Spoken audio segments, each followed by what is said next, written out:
Yeah. You are tuned in to Offering Something.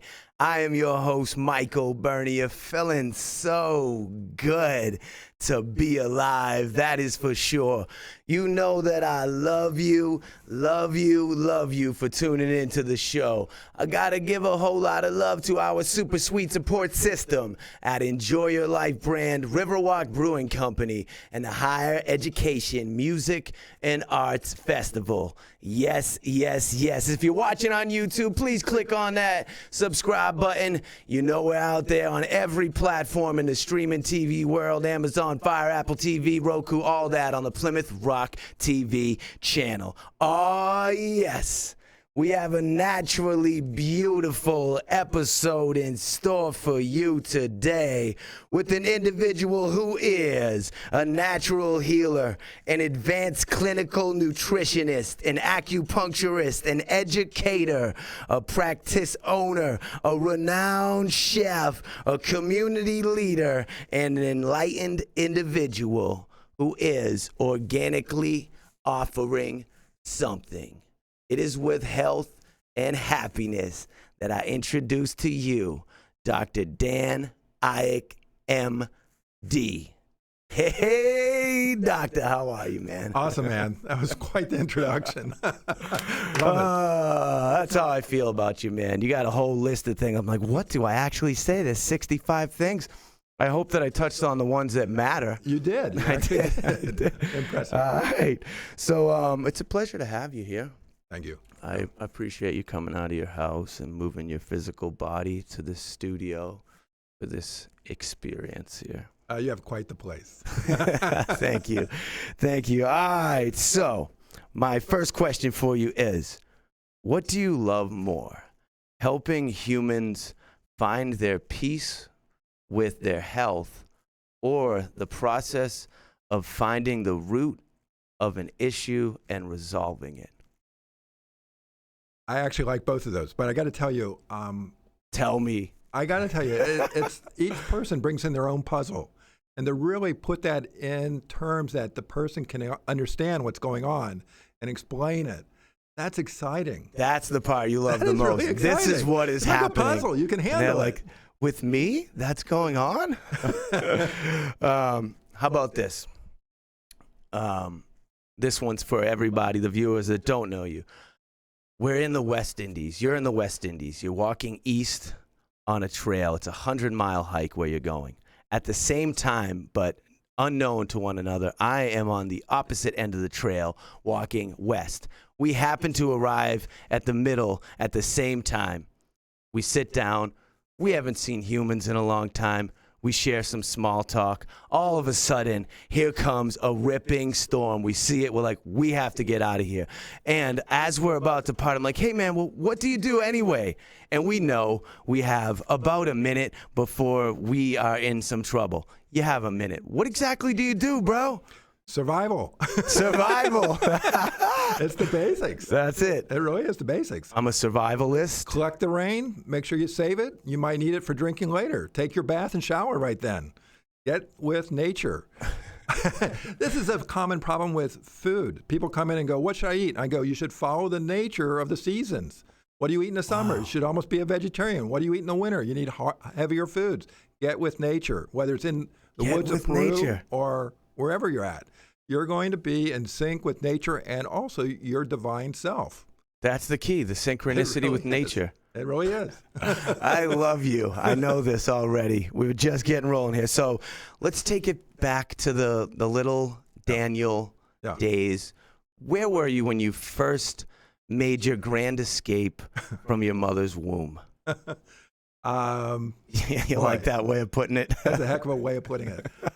Truth of the matter is, I would say getting into college and getting into... No. Where were you born? Where was I born? I got you. Cincinnati, Ohio.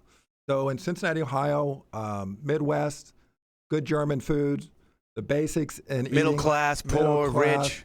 We worked our ass off. You were working class people. Let me tell you, my dad was a Marine Corps drill sergeant. And you had to work. It was serious. So when we were 6 or 7, we were out there working. We dug trenches. He built houses and subdivisions. Why are you digging trenches? That was his nature. go dig that footer, put that footer in there, Boys. get to work. Digging time. It really was like that. Did you get lunch break? Yeah, we had the best lunches. I mean, we had all the chips and sandwiches and ham that you can imagine. Ham with like orange tonic, is that what they call it? Oh, God, it was, what was that orange drink? Tang? Tang, that sounds Tang. about right. Something like that. So outside of digging trenches Yeah. for Daddy-O, Yeah. what were you doing as a youngster? What were your activities? Certainly I was books. into sports. I Yep. played a lot of sports. We would work 8 hours a day. I'd go and run 6, 7, 8, 9 miles. You're a running man. I was a running man. Nice. Not like Arnold, but I was a running man. Okay. We played a lot of basketball, a lot of sports. One of the few references I would get in the world of movies. Yeah. Okay, carry on. Right. But truthfully, we read a lot of books. Honestly, we would go to the library and bring books home and read a ton. That, sports, and hanging out with our friends. And we did that through high school. All right, so at some point, Yeah. you start to feel drawn towards this life of being a doctor or a healer. Like, when does this come into your mind? Okay, so Dan? first things were that I worked in a fabulous restaurant. And so Okay. food was an essence of what I learned for about 14, 15 years. How old is this now? This Where is, are we? 19 through 34. 19 to 34. 19 to 34. Okay. So in doing that, I had a lot of friends who were fabulous osteopaths. I had a lot of friends at that time who actually taught osteopathy.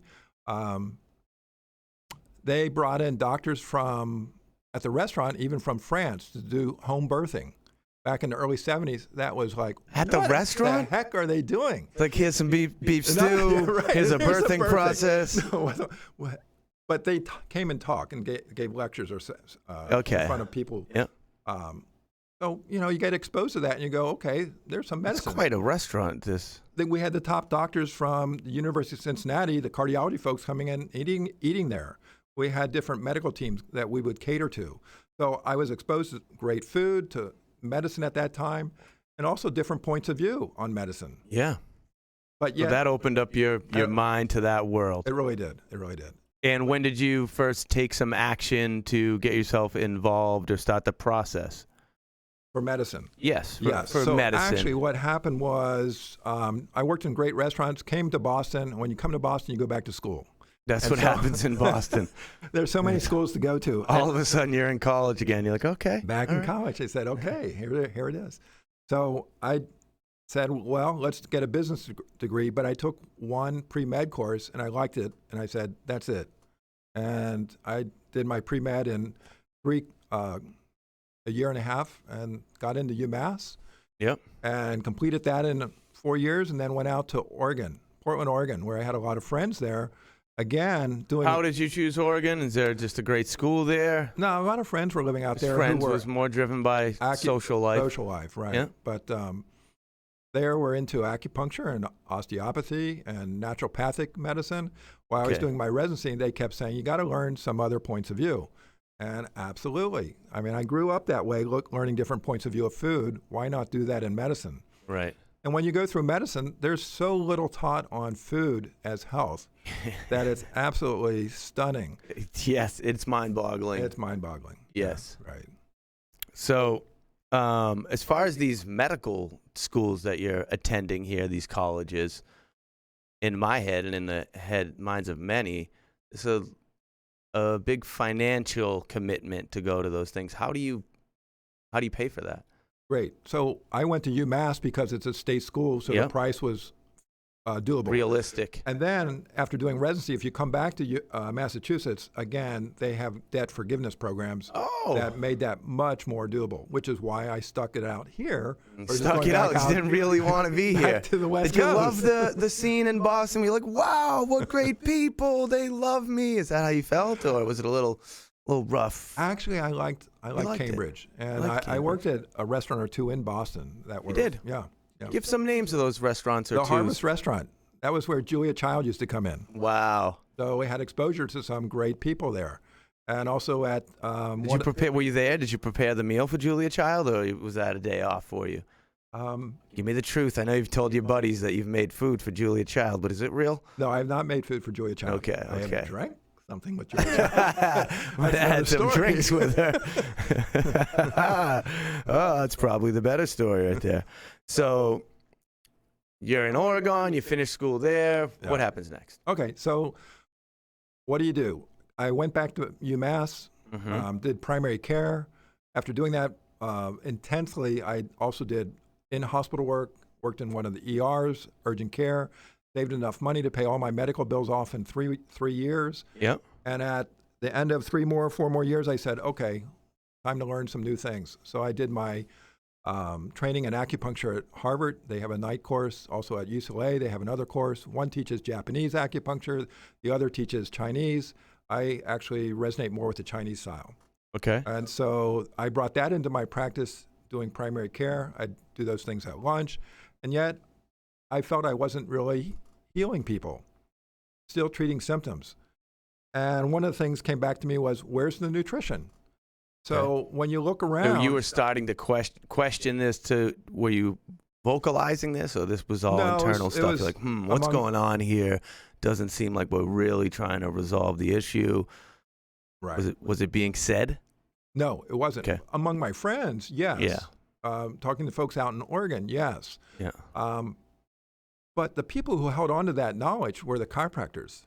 Yeah. And then they taught a practice called kinesiology, which is muscle arm testing, which is when you push on an area of the body, you want to have a way of saying, is that area strong or not? So when you push on the body, the nervous system picks up that stress. You just need a way of measuring it. Well, if you tap on your knee, you get a nervous system response with a knee jerk. Well, Right. If you tighten a group of muscles on your arm, put tension on that arm, then put tension, say, on the stomach, if that stomach area is electrically strong, the arm will stay strong. If it's electrically weak, it's going to drop. So then you want to go, what's causing that issue? You know that area is weak. And if in our practice in kinesiology, we use homeopathic vials to say, oh, that weakness doesn't match up with the frequency of gluten or dairy or bacteria from the gums or teeth. And if that reflex that was weak becomes strong, then you kind of know what's going on. And you tell people stop eating dairy or gluten or use an enzyme that's going to handle that problem and make that much stronger. Let me try to say this in a very simple way, if my explanation is correct. So you use energy to diagnose issues in the body without any type of blood work. And it's simply by seeing how the body physically responds and reacts to substances or items that you put near it. And on top of that, you are resolving issues with an overwhelming level of accuracy. I would say first of all, two things I have to say. First of all, I would say our testing is probably 85% accurate. So let's be realistic about it. It's not perfect. It's a new science. But at the same time, we're trying to understand what's causing a problem.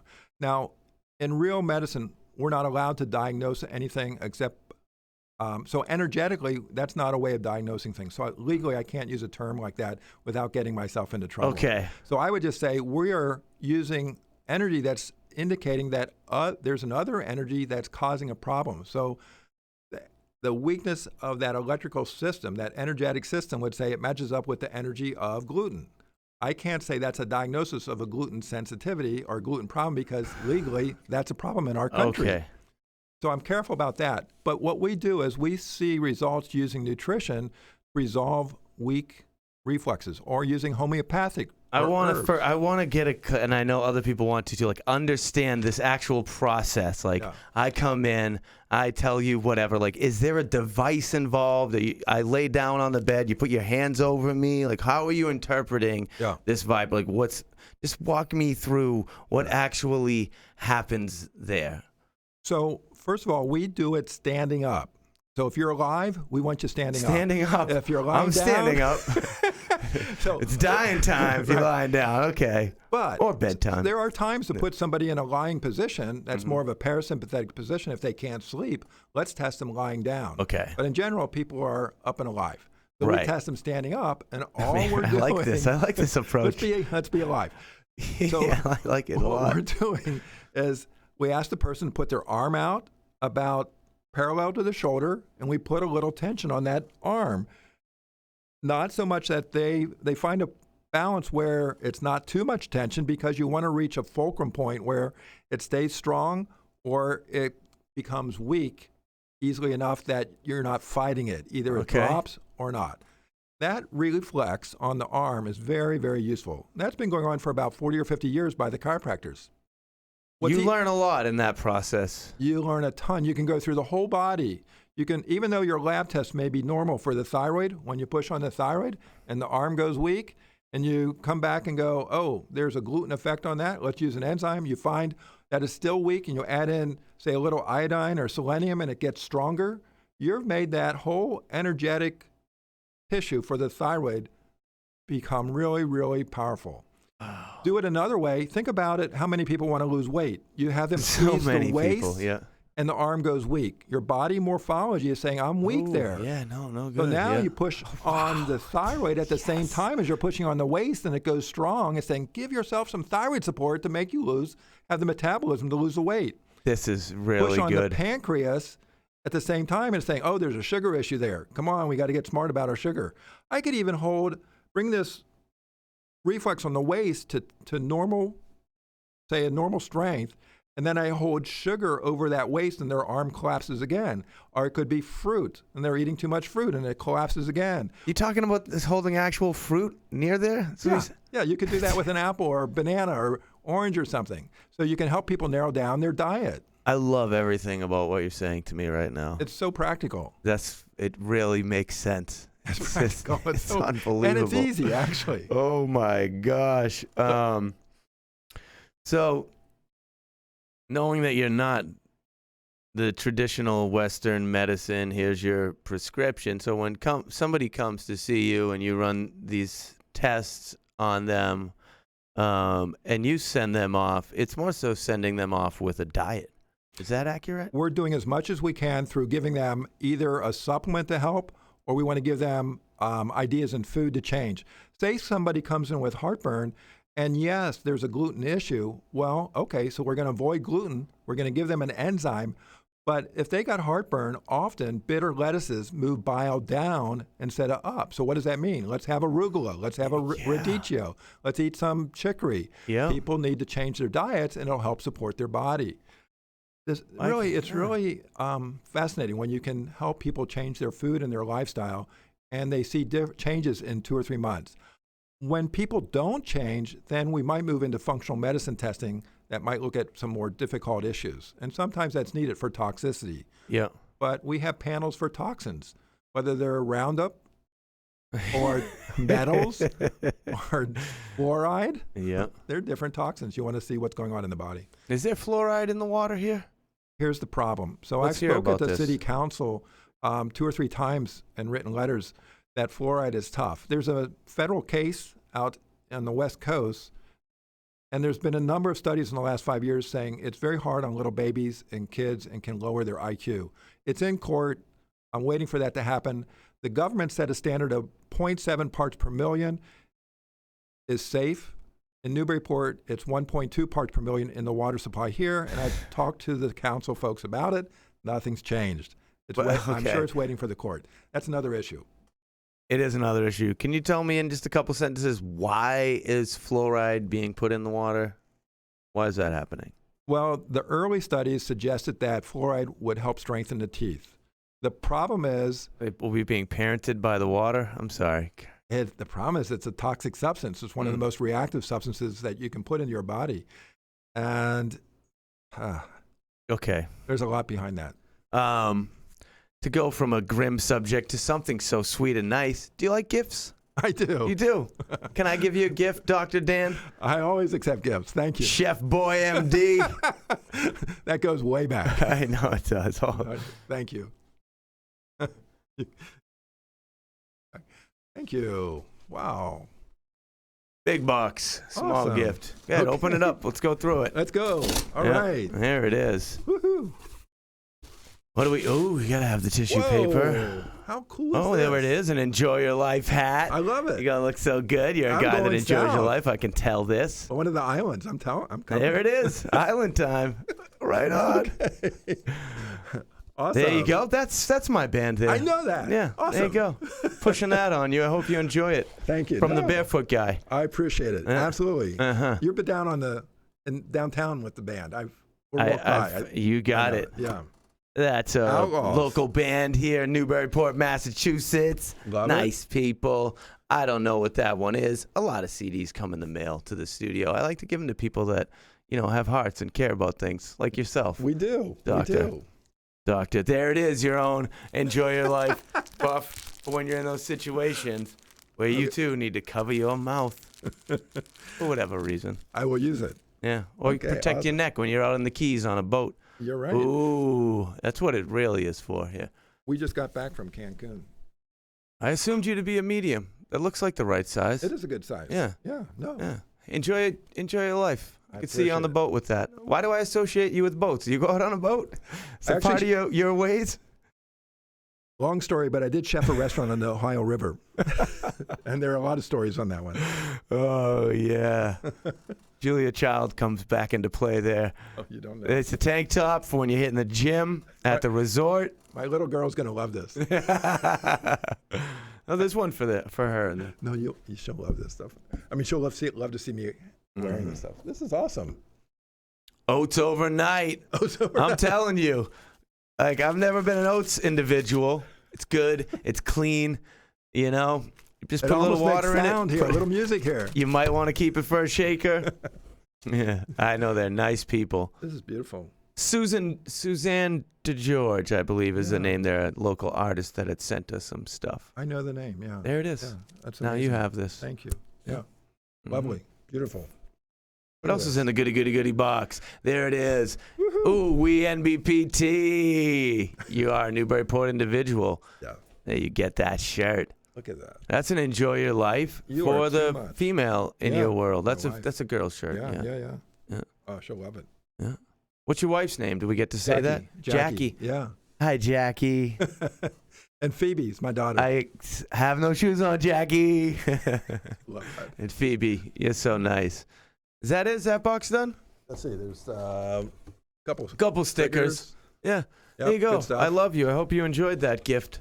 I did. Yeah. Awesome. Yeah. You're too much. All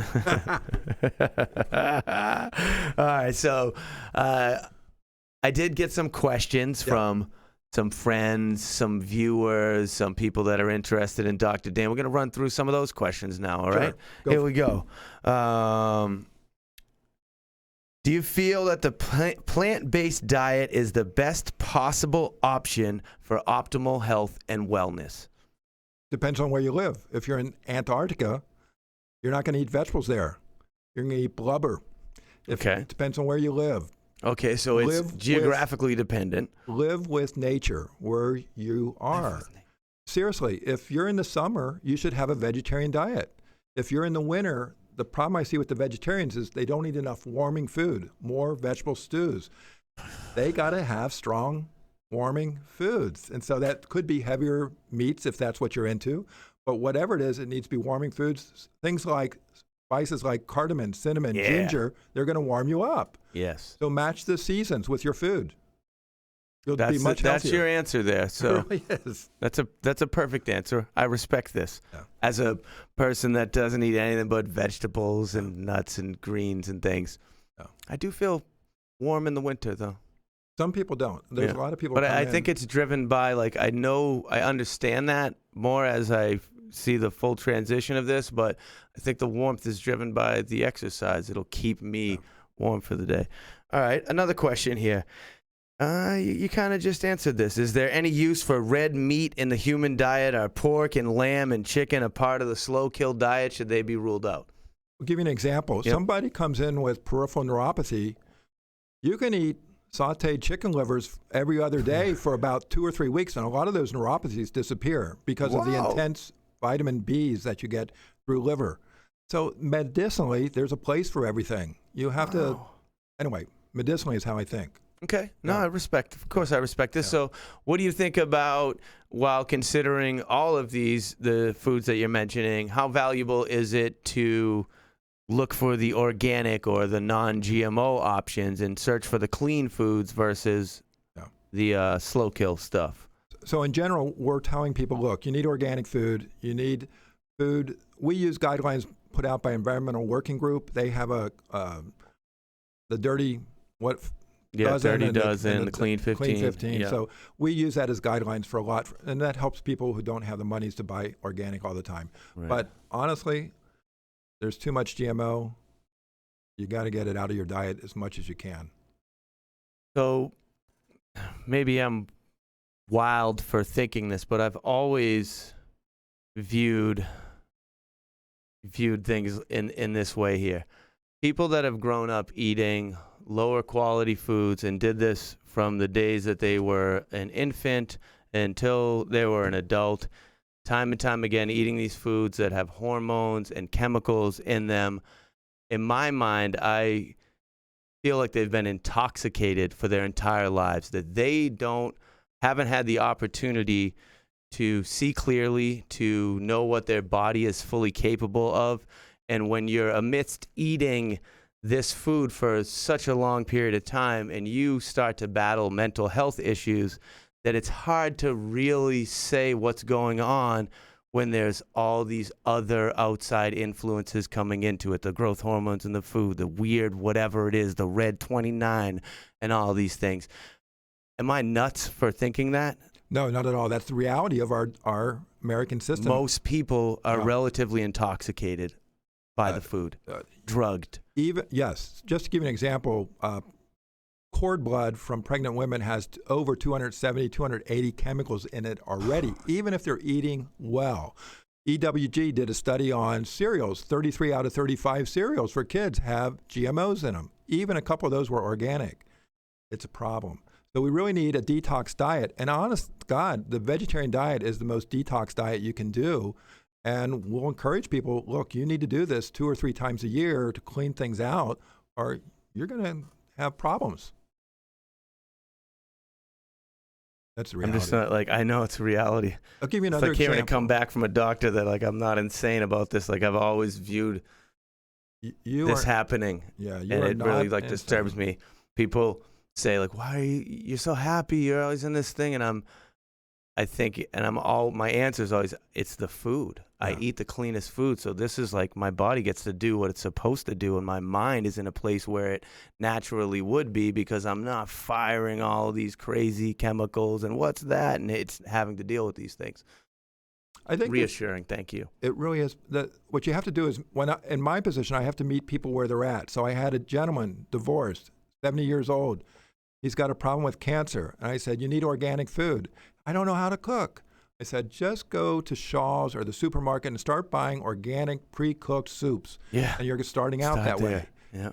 Take some of our fermented vegetables that we have in our office, and you're starting to change yourself. You have to meet them where they're at. But this is the problem. People are walking toxic dumps.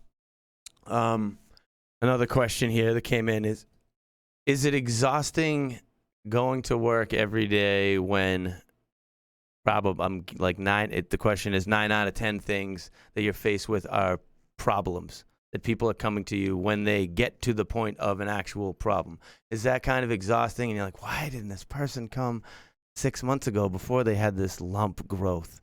I don't think like that. You don't think like that? I don't. When people come in, I'm grateful that I think people are attracted to the person. So they're meant to be there almost, and they're there for me to listen, to hear, and let them express themselves. And they bring a puzzle, which is fun for me.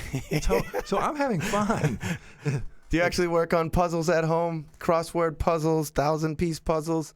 More than books. And we have our moments where we're doing about 10 crossword puzzles. You and Jackie got 10? And our daughter. So Phoebe. Yeah.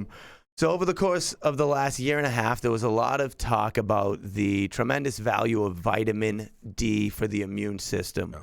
What is your take on that? Is it all truth? Vitamin D, there's certain levels of vitamin D. So at our hospital, the range is 30 to 100. And usually people are saying the value of 30 or 40 is enough. But when you're having and fighting, you need to rev up your immune system.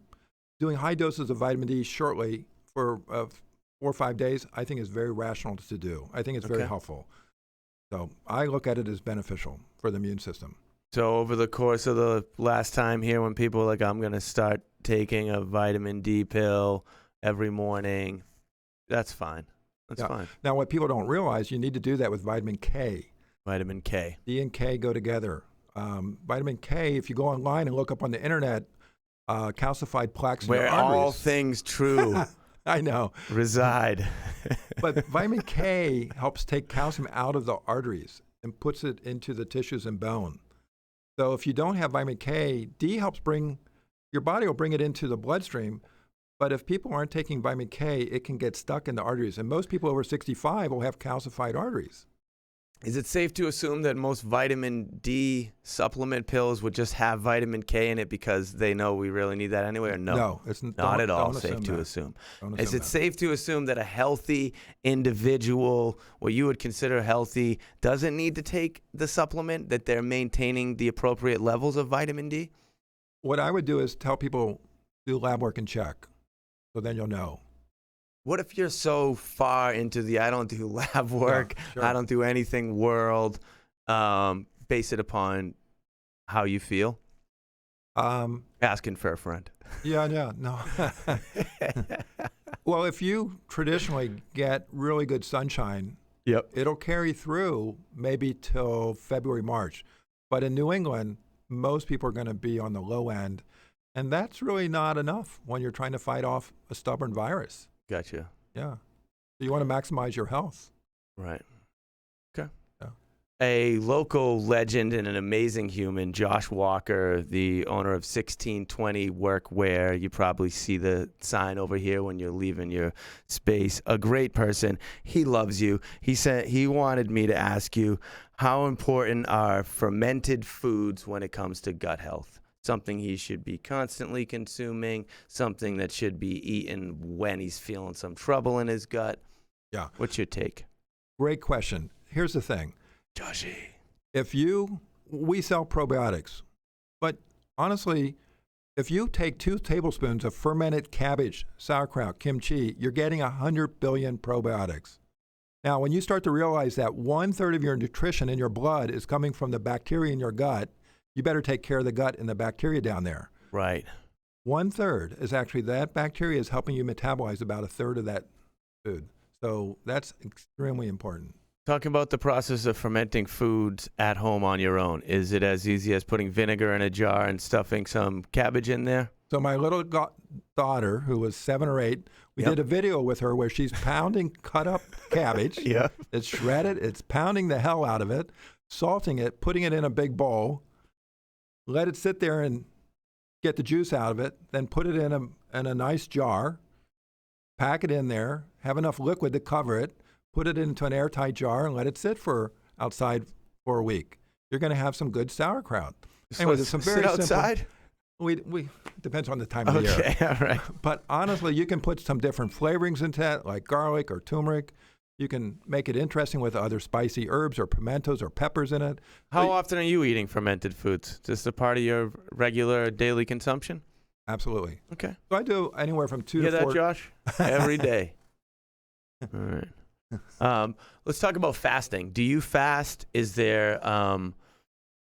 fasting something that is saved for the people who are already healthy? Do you need to be at a certain level of health in order to have go for it. So fasting to me is size it up with the person. So somebody who's very thin, you don't want to lose more weight. So you got to be a little bit more cautious. Somebody who's not familiar with fasting, you probably want to start out simple. Have them do a 16-hour, 8-hour eating. Then move to a 1-day fast. Let them get used to that. Then maybe to a 3-day. And then if they're... What are they consuming throughout that fast? So we would tell people, you could start with just, the hardest is water diet. But some people will do a broth and just drink broth or sip some herbal teas. So you want to stay hydrated. That's a key. Right. That's really key. And electrolytes. So sometimes if you have diabetes, for instance, you want to be very cautious with your chemistries and your sugars so that you don't get yourself in trouble. So sometimes you need to be monitored a little bit closer. So for an individual who is fit, well, actually, like, do you fast? Yeah, I do periodically, usually spring and autumn. In spring and autumn, when you fast, is it a 3, a 5, a 7, a 10? The most I've done is a 5-day. Okay. Yeah. So usually I'll do 2 or 3 day. I've done 2 5 days, and probably twice a year. Okay. I'll push the limits a little bit. I gotcha. So I've loved fasting. It's something that several, 50, 60 times of a week, 7 to 10 days. And typically water, tea, and juice fasting is more of my jam. And it has incredible benefits for not just my physical relationship with my body and understanding, and also the cleansing part of it, but for me, and I'm sure you feel the same way, I'd like to hear your take on it, it's as much of a mental growth as it is a physical benefit. You're so accustomed to the process of eating and the time that you're consuming things, that there are these other mental challenges, and there's this great like personal mental growth and these new points of self-reflection as a result of fasting. Do you feel that side of things when you fast? I think what happens is you start by compartmentalizing the hunger for a little while, or different things that you feel, and you actually start to refill your body again. I think that's one of the most important things, is to start to recognize, oh yeah, I actually have some feelings in my body. And that's what fasting will bring out. And also your clarity of thinking changes. So there's tremendous amount of benefit for fasting, and each one of those I've gone through. So is this possible? Because I always say this, when I'm like 5, 6, 7, 8 days into a fast, I feel like my actual vision and my peripheral vision has increased. Like the clarity is on a whole new level. Am I just starting to reach like a point of I'm delusional, or is that possibly a reality? Like I feel like, oh, I could really see the definition in the leaves on that tree when I usually just see all the leaves. I think what you're doing is waking up different parts of your brain that haven't been used for a long time when you go through fast like that. There's some thoughts that you're getting back to a natural, in nature, as animals would almost have it. You're waking up another part of your brain when you fast for a prolonged period of time. Yeah. And I think those have benefits that people don't recognize anymore. Familiar with Wim Hof? Yeah. Yeah? How do you feel about Wim? You smiled there in a whole new way. I'm a hot water person. This is a cold water. So you're not doing any cold water exposure things? I have a little competition issue with my brother. He swims in 40-degree water. I like names here. Haven't we got this yet? What's your brother's name? Larry. Larry. Is it Lawrence or Larry? Lawrence. All right, Lawrence. Pleasure to meet you this way. He's a swimmer in college. He was used to swimming wherever. But I don't know. I can handle a little cold water. I'm just not into it on a regular basis. Another question that came in here is, what are some of the simplest, easiest, average Joe, no shock ways that I can implement some healthy things into my life? What's one little piece of advice that here's a starting point for somebody that's like not really having the motivation, but has had the thought? Look, if you have a family, go to one of the local farms and just get reintroduced to getting as close to the farm as you can. Get your food from a farm. Yeah, that's part of our message, is when we talk about eating healthy, we want people to get as close to the farms as possible. So we're going around to a lot of the local farms, from whether it's Tender Crop or Eastman's Corner, where the farmers drop off. We want people to get real food. And so that's part of it. Is eating food that looks like what it was when it grew or when it was cut. Like, this is valuable, right? Right. What I'm saying is food that is not processed, ultimately. Absolutely. Okay. Yeah. There you have it. Do you actually feel do you have a perfect diet, Doc? You eat I think wonderful. here's my experience with myself and also a lot of my patients is we're probably about 95% good. So we have our days where we say, okay, and the truth of the matter is some of the folks in the top athletes will say they plateau if they do the same thing all the time. Yeah. So then you go ahead and break that plateau, eat whatever crap you want, and then get right back to it. But you need to break that plateau because that's what happens physiologically in the body. So, but in general, we're eating pretty darn healthy most of the time. I like that. Yeah. So my next question here, you kind of touched on this, is one of my own, is I've always said this like it's a fact to people. I'll eat healthy 98% of the time, but when I eat that pizza, that huge pizza, that whatever it is, the bagel from Abraham's with the hummus and avocado, and when I eat that, it's actually good for me at that point because what it's doing for my mind and my overall everything is more beneficial than the actual ill effects from eating a huge pizza in my belly. So now how do you feel about that? Yeah. No, you're talking holistic medicine. It's mind and body. So if you don't take care of the mind and how you feel, or you got a glass half full or you half empty walking around, well, you can lift your spirits by doing something as simple as that. For me, it might be, really, it's so like that, really. Yeah. For you, it's what? For me, it might be, I love grapefruit. And if you ever have grapefruit in New Orleans grilled with maple syrup on it or brown sugar. Maple syrup and brown sugar on grapefruit? That's a thing? Yeah. I guess I'm not as cultured as I thought I was. All right. I'll get into that. Somebody told me that you think it's very valuable to have a couple of Monster Energy drinks each day and some Red Bulls. Yeah. What do you think about the whole energy drink craze that was a craze that still exists? In the long run, you want to build up yourself so you're making that energy yourself. Mm-hmm. So there's a point in time where you might need an extra energy boost to get some project done. Okay, I get it. But over time, you're going to wear yourself down if you do that day after day. So really, you want to practice building yourself up, and that's what good nutrition does. So, and it's also the middle road, which is a balance to things. You don't want extremes. Yeah. Balance is where health is. If you tilt so far one way, yin and yang's got to come back the other way, and you're going to pay a price when you get off balance. Yeah. That's really what it is. Makes sense to me. So, let's have this. Are you a supporter of home births? What's your stance on this process here? You encouraging your patients to, why don't you give this a go at home? What I do is tell people you got to do something that you're comfortable with. Yeah. So if you're comfortable with a midwife and a doula at home, and you're close to the hospital where maybe you have access, and you don't have high risk factors that some of the docs can go through. I'm not an OBGYN doctor, but then I've witnessed a couple of those at home and was comfortable with that. What do you think of the benefits there? That it's at home, it's a more calming and peaceful environment? The more again, you're not in a sterile environment in the hospital. So the more you're at home, it's going to be relaxed birth. Yeah.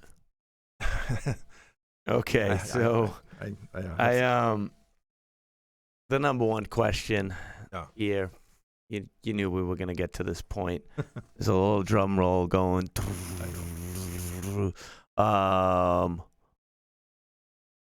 What do you do with the vaccine? Yeah. So the vaccine is one of those issues that I wish there was an open discussion with it. Okay. I really wish there was, because I don't think people are talking to one another. They're talking over or around them. I think you have to realize that, first of all, as a physician, I tell people, I'm going to support you whichever decision you make. And I say, what are you more afraid of, the vaccine or the virus? Mm-hmm. And some people are more afraid of the virus. They're older. They see a lot of people dying in India or in New York or wherever, and they're really afraid of that. Other people say, I'm really afraid of the vaccine. I get it. It's experimental. There's not all the data out. And most vaccines actually all vaccines are using preservatives in them, so you're injecting something that's a little bit hard on the body. Yeah. And this is one of those things where I tell people, you have to make up your own mind. I can give you information.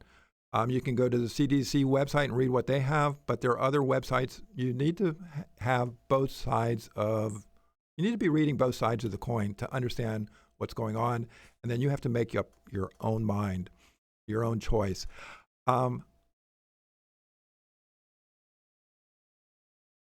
In some ways,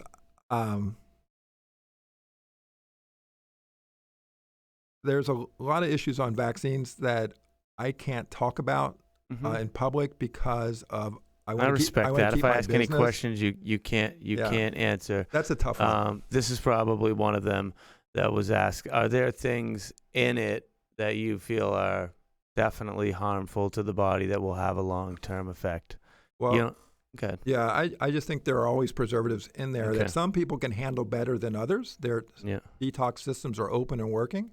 They know that people with allergies, severe allergies, don't do well. They know autoimmune conditions, who have severe autoimmune conditions, they need some cautions with those. Now you see things happening with blood vessels and clotting.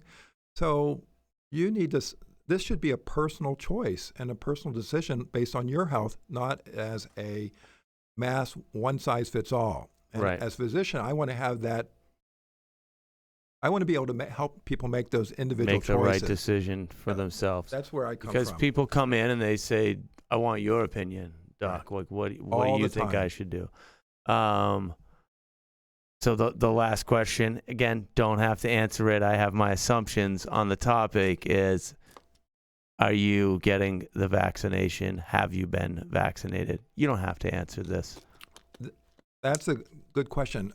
Here's the problem for me is I'm really involved with helping people with cancer lately. And so if I want to travel to Germany or Mexico to go to some of the top cancer clinics, I may have to get a vaccine. And in that situation, I want to do what's best for my patients, and I'll do the best I can to protect myself if I have to do that. So I just came back from a clinic called Hope for Cancer down in Mexico. Yeah. Fabulous clinic. Yeah. That clinic would be very controversial in the U.S. They don't believe in the vaccine. Some of the other clinics do. It's a mixed message, but I want to have that exposure so I can tell people, here's my experience with these clinics. I got you. So outside of laws and permits and travel restrictions, you would likely remain without vaccination. As I tell you, I'm not going to talk about this anymore, and I put you on the spot once again. We'll carry on. So how about this? You, at your practice, you witness a lot of quote-unquote converters. What's typically, like from the Western medicine to you, what's typically the driving motivator there? Is there something you're like, this is why people always come here? Yeah, a lot of people have personal family issues with medical issues that just didn't get resolved. And so then they come in the door looking for another point of view. And we try to give them that point of view. Okay. And I think it's helpful that I have my foot in both. I've seen the other side in other regular medicine. Explain this to me, because I know that this topic has come up, and it's for me too. You have your health benefits provided by wherever, your workspace, the state, whatever it is, and you look through your options, and I can't choose Dr. Dan's Natural Healing Center. Just help me understand whatever it is that restricts that, the legality. Why do I not have the choice to do so? Or do I? Has to have things changed? We don't take insurance, so people come here who want that different. Is that an option that would, does the state recognize you? And you kind of touched on this before. You're not an actual doctor to the state, or you're not? No, I'm a board certified internist, and but the limitations on you when you. Why can't you diagnose things? Why? Well, why? I can diagnose if I do regular medical diagnoses procedures to diagnose something. Okay. So I can do that, but when I do kinesiology testing, that's not a diagnostic technique that's readily accepted in regular medicine for a diagnosis. Is that accepted in other countries? I don't know. Okay. I don't know. All right. I will tell you this, that the acupuncturists in France and Germany will use the pulse and touch homeopathic vials, and that's accepted in France and Germany as far as I know, but it's not over here. Wow. Yeah. These things, my mind it just feels so good. This conversation is great. Where are you personally finding inspiration? Is there a natural healer, almighty individual? Like, who are you looking to? Like, oh yes, this guy makes me want to just like keep on. Oh. Who's that? I have a couple people who I follow and listen to. Frank Springob, he's a chiropractor who teaches morphogenic field testing, which again is using kinesiology to say what's going on in your energetic field, nutritionally or herbally, or what's causing the problem. And doing that practice, he's really coming up with great ideas. He's taught this method of saying, okay, is there a frequency for Lyme disease in your energetic field? Or when we push on a joint, is that Lyme in your joint? So you'll have homeopathic vials for different Lyme or co-infections. And so again, you can pick up the energy of Lyme, not a diagnosis, and say, wow, that's what's going on there. What's the accuracy rate with this here, though? I think it's about 80%. Good golly, man. It's fast. How about this? Are you happy? You like go to sleep easily? You feel good about the human that you are? Yeah. Yeah. So, so every day I spend 45 minutes to an hour in the morning just to open my heart and just say, okay. Explain the opening your heart process. So imagine there's a rose inside you and you want to open that up. And inside that rose is the most beautiful person you can come in touch with, which is yourself or Mother Mary or some other saint. Let's get in touch with that each morning when you walk out the door. It's a great place to start. Wow. Yeah. That's every day for you. Every day. I love that. Is there a specific kind of flower that we're opening here in your head? You can do a lily. For me, a rose works pretty well. A rose. So amidst this world of flowers and beauty, what are the things that are bringing you stress? Well, as a physician, I always tend to worry a little bit. Did I do the right thing? I did the best I can, but I still worry on some people are really suffering, and I want to do as best as I can to help them. That's part of my work, and so that's something I've grown up and worked with the last 20 years, but it's still there. Are you able to shut it off when you walk in the door of the house now at this point in your career? Generally. Most often, but there may be a case a couple times a year where you go, boy, that needs extra help.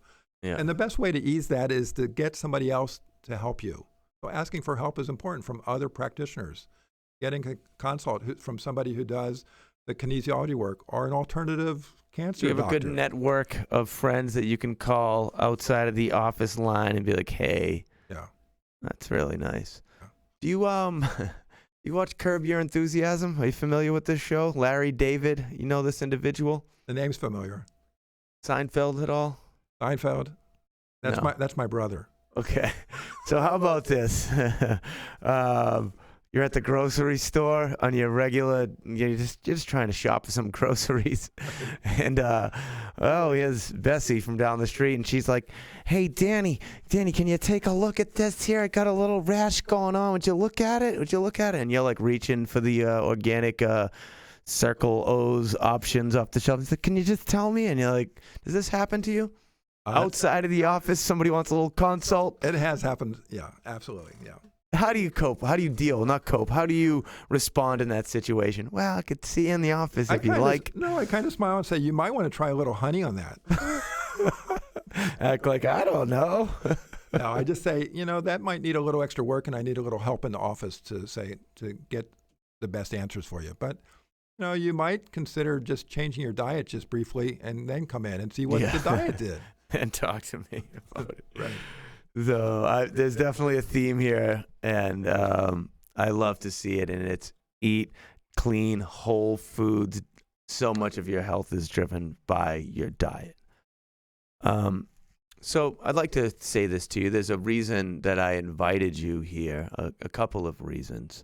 The first being, it's really nice to see any individual who has a passion, something that builds within them, and then has an idea, a concept, and takes that and makes it real, where you've gone from, I'm interested in this, to I have an actual practice that has been in space existing. It's beautiful to see a man or woman, whatever, follow their heart, follow their passion, and create something that not only helps the world, but provides for yourself. That is admirable. I see it. We don't know each other. But when I see you doing that, I'm like, oh, this guy, Dr. Dan, this is so cool. He's making it happen. That's it. Another reason is that it's very valuable in our day-to-day lives to be offering something that is of positive benefit to the people that are around us, to be kind and gentle and loving. And you possess these qualities. As a human, you're offering something to the people that you come across, something that is of positive benefit. I respect that about you. I wanted to say that to you. I see that we live in a world where we get to a point where compliments from grown people don't seem to happen. We tend to assume that someone understands, like, I had you here, so I must think what you're doing is great, and I must be happy for you, but I don't say it. I don't operate as such, and I think that this is a very valuable thing also for personal health and for health of others, is to express it's okay. I'm proud of you. I don't even really know you at all. I'm younger than you. I'm proud of what you've done, and I'm happy to say that to you. So here are your roses while you can smell them. How do you feel about that? I love it, actually. I mean, that really, honestly, that's confidence is beautiful. That's what I'm about. Yeah, I know. Really I know you are. Yeah. I actually shared a conversation with you before this happened, and I was like, "Wow, what a good guy!" I'm happy that you're here today, and I wanted to let you know those things. What do you think? You want to play a little game? You comfortable with a little game? I'm fine. All right, here we go. I'm going to make it seem like something's going on by clapping my hands while it happens. Okay. The game is called Fast, Fun, and Not So Smart. Okay. It's fast because I'm trying to make it seem fast, like something's happened. It's fun because why not? We might as well have fun. Not so smart because you don't think so much while you're doing this, okay?